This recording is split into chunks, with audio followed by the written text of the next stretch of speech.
আপনারা সবাই জানেন যে বিশ্বে 2,35,000 মানুষ প্রতি বছর কিন্তু পানিতে ডুবে মারা যায়।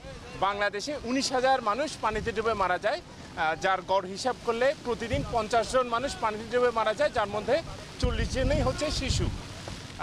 আমাদের এই নীরব মহামারীকে প্রতিরোধ করার জন্যে জাতিসংঘ 2021 সালে 25শে জুলাই বিশ্ব পানিতে ডোবা প্রতিরোধ দিবস হিসেবে স্বীকৃতি দিয়েছে, যার উদযাপন উপলক্ষে আজকে আমরা সবাই এখানে জড়ো হয়েছি।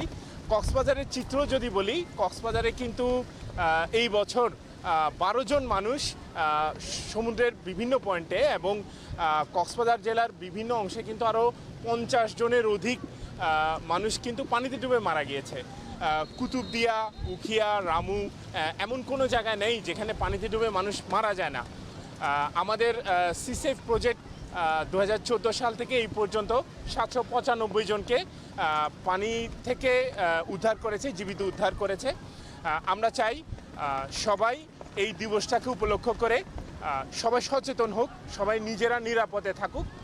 যখন বিচে ভ্রমণ করতে আসবে অবশ্যই লাইফগার্ডের নির্দেশনা মেনে চলুক।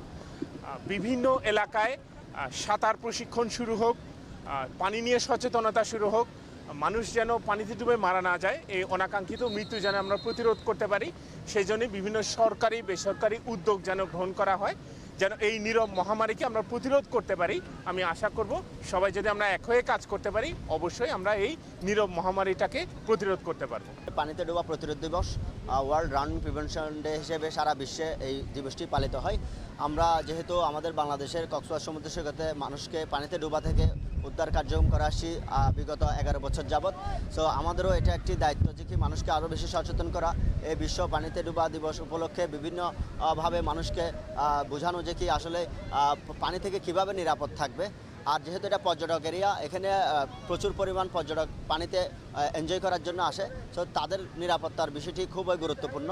সো আমরা যেহেতু তাদেরকে লাইফগার্ড সেবা দিচ্ছি, সো আমরা চেষ্টা করছি তাদেরকে লাইফগার্ড সেবার পাশাপাশি বিভিন্নভাবে সচেতন করার জন্য, যাতে তারা শুধু এখানে না দেশের যে কোনো স্থানে যদি পানিতে নামে সেখানেও যাতে নিরাপদ থাকে। পানিতে ডুবে মারা যায়, তার মধ্যে কিন্তু অনেকগুলো এরিয়া আছে। এর মধ্যে কিন্তু আমাদের ইনক্লুড আমাদের সমুদ্র সৈকত। তো সমুদ্র সৈকতেও ট্যুরিস্ট এবং জেলে, তারপর শিশুরা, তারপর বৃদ্ধ মানুষ, অনেক ধরনের মানুষ বিপদে পড়ে। তো আমরা চেষ্টা করি হচ্ছে আমাদের লাইফগার্ড সার্ভিস এরিয়া এবং বিচ এলাকায় যাতে এই ডুবে যাওয়ার হারটা কমে আসে, আমরা সেভাবে চেষ্টা করতেছি আমরা, এবং সেভাবে প্রচারণাগুলো করে আসতেছি। কিন্তু এই ডুবে যাওয়ার বিষয়টা কিন্তু কমানো সম্ভব, কিন্তু কিছু নিয়ম নীতি যদি মানা সম্ভব হয় তাহলে এই ডুবে যাওয়ার হারটা কমানো সম্ভব।